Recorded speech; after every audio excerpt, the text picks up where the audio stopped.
जय हिंद, नमस्ते, वंदे मातरम। आप सभी का पुनः स्वागत है समाधान स्टडी पर।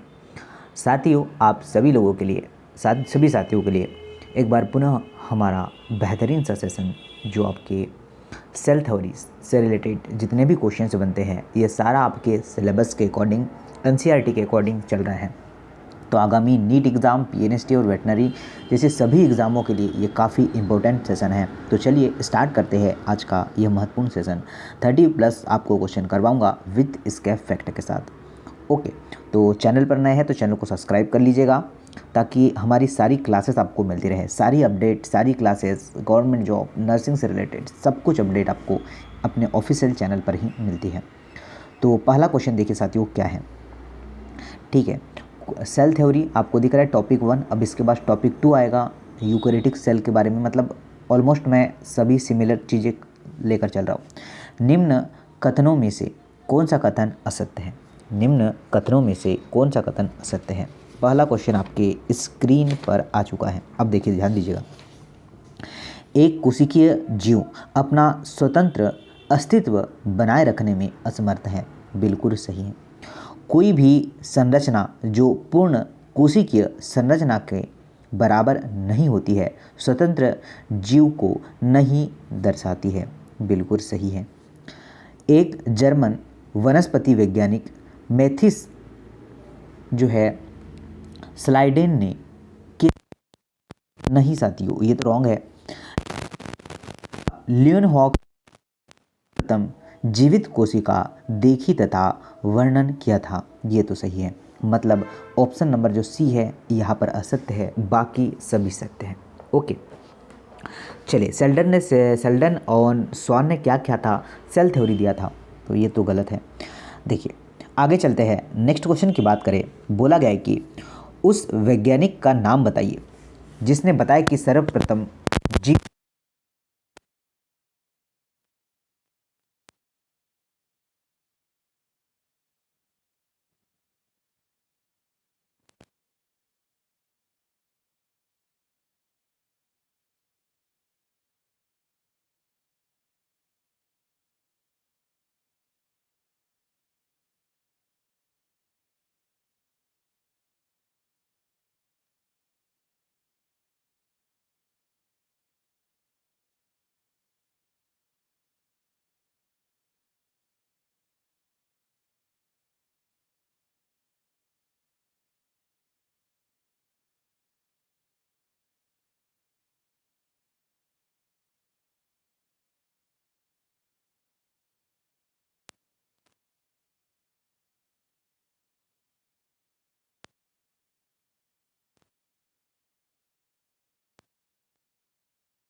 कोशिका सिद्धांत किसके द्वारा दिया गया था? कोशिका सिद्धांत किसके द्वारा दिया गया था? सेल्डन और स्वान, रुडोल्ट और विर्चो, रॉबर्ट ब्राउन या रॉबर्ट हुक? तो प्राणियों एवं वनस्पति की संरचना व जो है वृद्धि में समानता का उचित सूक्ष्मदर्शी अनुसंधान के सेल्डन और स्वान ने 1839 में कब दिया था? 1839 में यह दिया था सेल्डन और स्वान ने, और मैंने पहले ही क्वेश्चन में आपको बता दिया है। तो राइट आंसर की बात करें, ऑप्शन नंबर ए इसका करेक्ट आंसर होगा। आगे देखिएगा, नेक्स्ट क्वेश्चन की बात करें, सेल्डन और स्वान का कोशिका सिद्धांत निम्न में से किसकी व्याख्या करने में असमर्थ है। तो जो सेल्डन है और स्वान है, कोशिका सिद्धांत यह व्याख्या करने में असमर्थ है कि वो नई कोशिका का निर्माण कैसे होता है। तो राइट आंसर की बात करें, क्या राइट आंसर हो सकता है, नई कोशिका कैसे निर्माण होता है। ऑप्शन नंबर बी करेक्ट है। चलिए आगे चलते हैं, ध्यान दीजिएगा। नेक्स्ट क्वेश्चन की बात करें, बोला गया है कि चलिए सभी कोशिकाओं का निर्माण उनकी पूर्ववर्ती कोशिकाओं से होता है। कोशिका सिद्धांत में सुधार करके यह संकल्पना किसने दी थी। तो जो आपके रुडोल्फ विर्चाओ हैं, कौन साथियों, जो रुडोल्फ विर्चाओ हैं, इन्होंने यह जो है अपना बयान, अपनी व्याख्या प्रस्तुत की थी। तो ऑप्शन नंबर क्या है, बी करेक्ट है। क्या होगा, ऑप्शन नंबर बी इसका राइट आंसर है। नेक्स्ट क्वेश्चन की बात करें, नीचे दिए गए कथनों में से कौन सा कथन असत्य है। नीचे दिए गए कथनों में से कौन सा कथन असत्य है। देखिए, मनुष्य के गाल की कोशिकाओं की बाह्य झिल्ली उसकी परिसीमन संरचना होती है। अनुवांशिक पदार्थ जो है कोशिका के केंद्रक में पाया जाता है। कोशिका द्रव ही वह स्थान है जहाँ पादप व जंतु कोशिकाएं क्रियाएं संपन्न होती है और तारक केंद्रक झिल्ली रहित होता है तथा साम्यावस्था पादप कोशिकाओं में पाया जाता है। जी नहीं साथियों, ऑप्शन नंबर डी क्या है, गलत है। जंतु कोशिकाओं में आवरण रहित कोशिकांग पाया जाता है जिन्हें सेंट्रियोल कहा जाता है, और ये आपको ध्यान रखना है। इसलिए गलत हो गया कि कोशिका भिन्न भिन्न जो होती है, कोशिका जो विभिन्न विभिन्न स्थानों में होती है। तो जो डी है वो रॉन्ग है, असत्य आपको बोला गया था, डी गलत है। नेक्स्ट क्वेश्चन की बात करें, ध्यान दीजिएगा।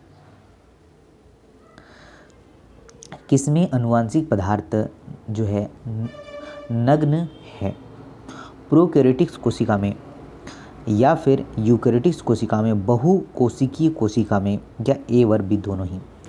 तो प्रोकैरियोटिक्स जो सेल होती है, ठीक है ना, जो ऑप्शन नंबर ए में दिया है, जो प्रोकैरियोटिक्स सेल होती है उसमें जो होती है कोशिका में अनुवांशिक पदार्थ झिल्ली रहित होती है, मतलब नग्न होती है।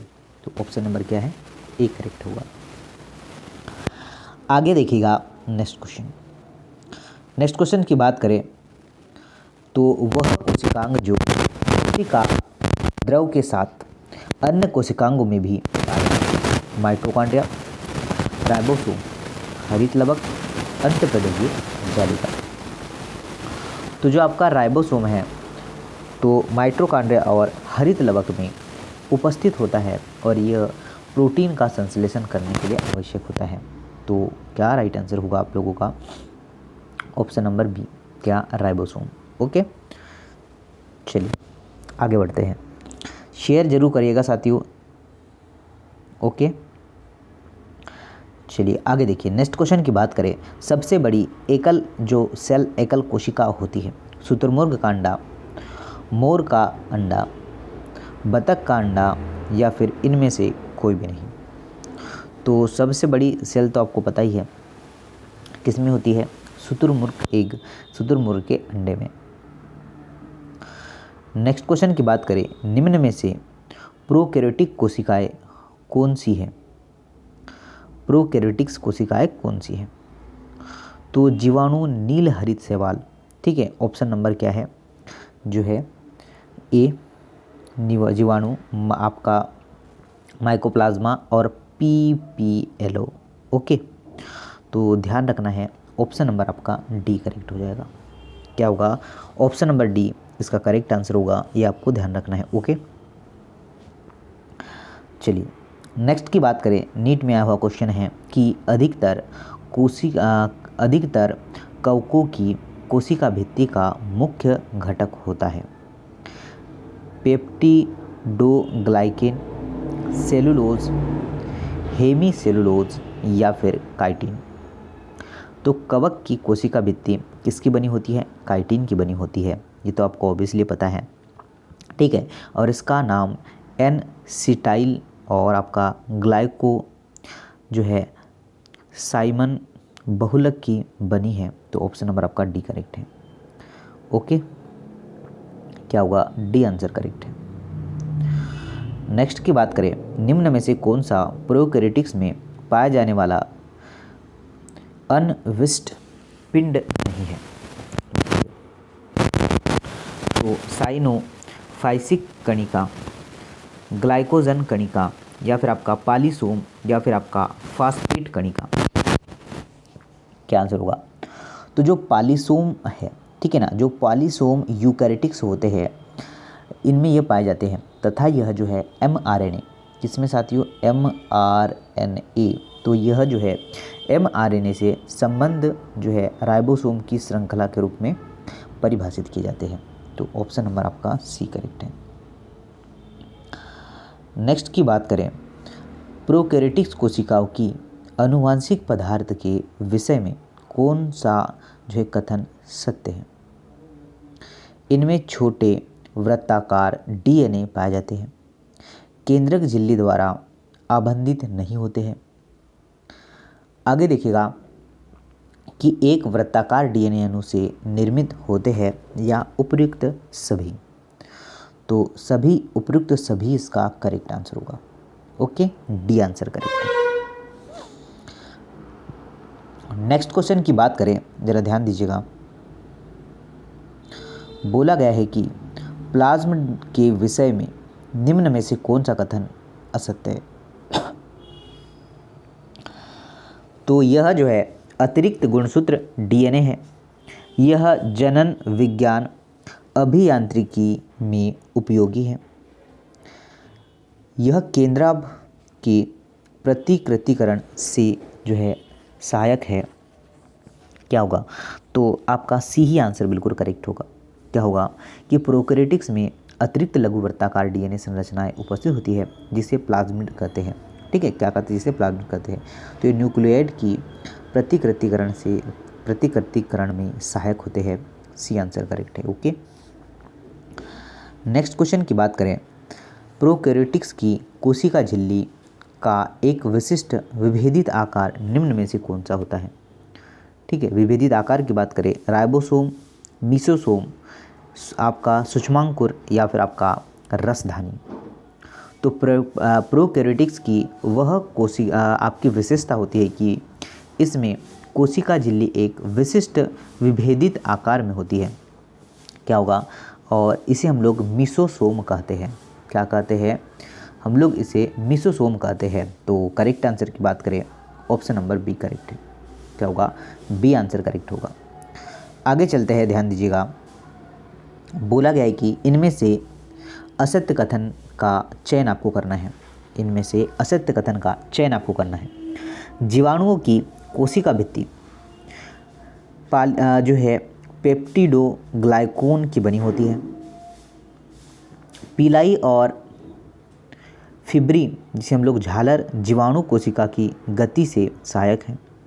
साइनोबैक्टीरिया की कोशिकाओं में कसाभिका अनुपस्थित होती है और माइकोप्लाज्मा एक भित्ति रहित सूक्ष्म जीव है। तो साथियों, राइट आंसर की बात करें, ऑप्शन नंबर बी करेक्ट है। जीवाणु की सतह पर पाई जाने वाली संरचना रोम व झालर इसकी गति में सहायक नहीं होती है। ओके, तो ध्यान दीजिएगा, राइट आंसर होगा option number B.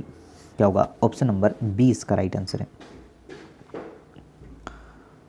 Next question की बात करें, क्या बोला गया है?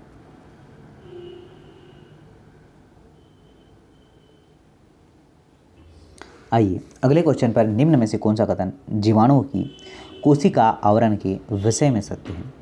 बाह्य परत कोशिका भित्ति, इसके पश्चात क्रमशः ग्लाइको जो है कैलेक्सियोम जीवाणु द्रवी झिल्ली, बाह्य परत ग्लाइको कैलिक्स, जिसके पश्चात क्रमशः आपका जीवद्रव्य झिल्ली का यूम कोशिका भित्ति, या फिर ऑप्शन नंबर सी देखिए क्या दिया है कि बाह्य परत ग्लाइको जिसके पश्चात क्रमशः कोशिका भित्ति द्वारा जीव द्रव्य झिल्ली।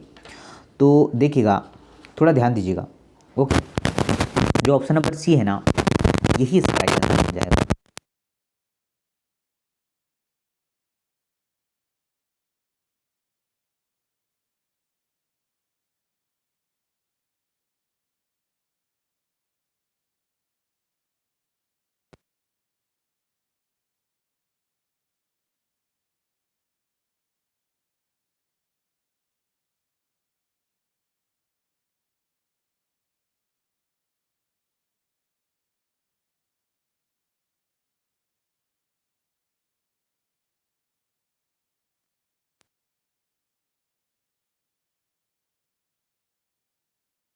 ऑप्शन नंबर सी है, कोशिका झिल्ली विभेदित नहीं होती है और प्रोकैरियोट्स की संरचना समानता यूकैरियोट्स की भांति ही पाई जाती है। तो आपका डी आंसर बिल्कुल करेक्ट होगा। चलिएगा आगे चलते हैं, ध्यान दीजिएगा। नेक्स्ट क्वेश्चन की बात करें, बोला गया है कि मीसोसोम की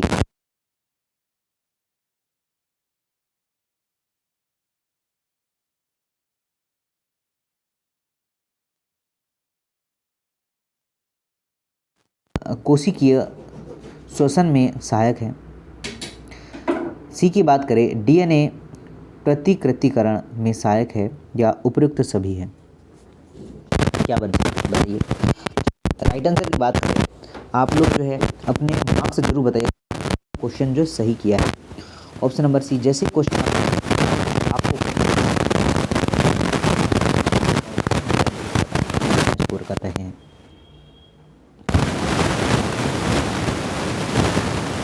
रसधानी हरी जीवाणु कोशिकाएं होती है, पूछ सकते हैं। ठीक है, प्रोकैरियोटिक्स की बात करें, प्रोटिस्टा यूकैरियोटिक्स है और आपका मीथेन जो है प्रोकैरियोटिक्स है, ये भी सही है। तो बड़ी मध्य रसधानी जंतु कोशिका, ये जो है गलत है, ये जो रॉन्ग है। बी तो भाई साहब रॉन्ग है, बाकी सारे राइट हैं। ओके, समझ गए चीज़ों को। ठीक है, जंतु कोशिकाओं में बड़ी रसधानी की स्थापना, जो आपके स्थान होता है, 2 से लेकर 3 ही जो है छोटी रसधानियाँ पाई जाती है, तो ये ध्यान रखना है। चलिए नेक्स्ट पर बढ़ते हैं। नेक्स्ट की बात करें साथियों, निम्न में से असत्य युग्मक का आपको चयन करना है। ग्राम धनात्मक जीवाणु ग्राम अभिरंजित हो जाते हैं। कोशिका भित्ति जीवाणु को क्या करती है, सिकुड़ने से बचाती है। संपुटिका मोटी व कठोर ग्लाइकोगैलेक्स।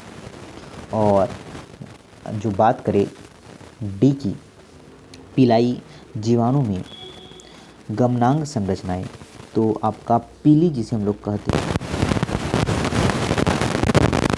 करेक्ट है कि जो आपका पिलाई जो है चालन में सहायक नहीं होती है। वास्तव में पिलाई लंबी, थोड़ी सी मोटी और नलिकाकार होती है, हमें ध्यान रखना है। तो ऑप्शन नंबर क्या है, डी करेक्ट है। नेक्स्ट क्वेश्चन की बात करें, क्या बोला है, बोला है कि जीवाणु जो होती है कशाभिका का सबसे लंबा भाग है। अंकुश आधारी शरीर, तंतु या फिर पिलाई। तो जो ऑप्शन नंबर सी है, क्या साथियों, जो आपका ऑप्शन नंबर सी है तंतु। जीवाणु कोशिकाएं गतिशील व कुछ अगतिशील होती है, और ध्यान रखना है कि जो आपका सी है तंतु, ये इसका करेक्ट आंसर बन जाएगा। नेक्स्ट की बात करें, देखिए क्या बोला है, यदि जीवाणु कोशिका से फिम्ब्री हटा दिया जाए तो निम्न में से क्या घटित होगा। जीवाणु तो नहीं जो है पाएगा, जीवाणु परपोषी ऊतकों से चिपक नहीं पाएगा, झिल्ली के आर पार अणुओं का स्थानांतरण रुक जाएगा, या जीवाणुओं का आकार परिवर्तित हो जाएगा। तो जीवाणु पर अधिक संख्या में रोम सदृश्य संरचना फिब्री पाई जाती है। तो आपका जो ऑप्शन नंबर बी है ना कि ये जीवाणु परपोषी ऊतकों से चिपक नहीं पाएगा। Option number B correct.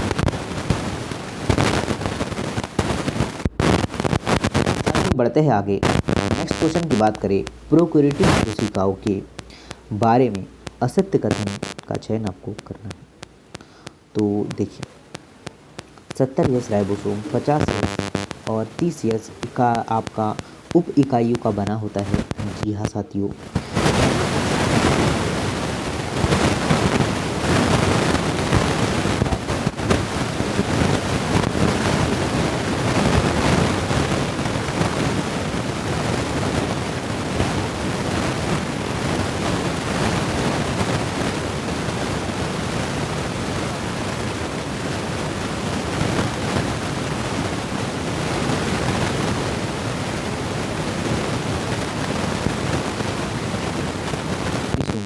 कि राइबोसोम एक ही प्रकार के पॉलीपेप्टाइड के कई प्रतियों की जो है संश्लेषण में भाग लेते हैं।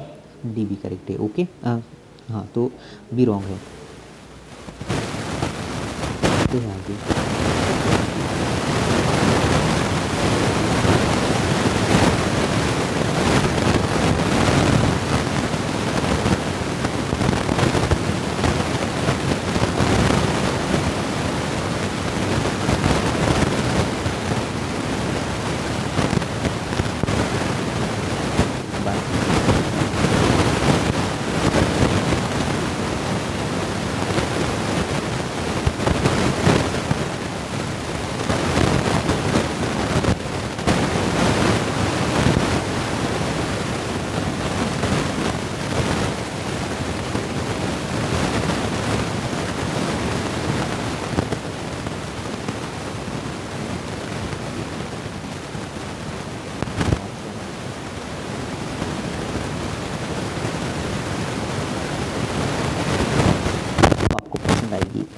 शेयर, लाइक और चैनल पर नए हैं तो सब्सक्राइब जरूर करिए। धन्यवाद।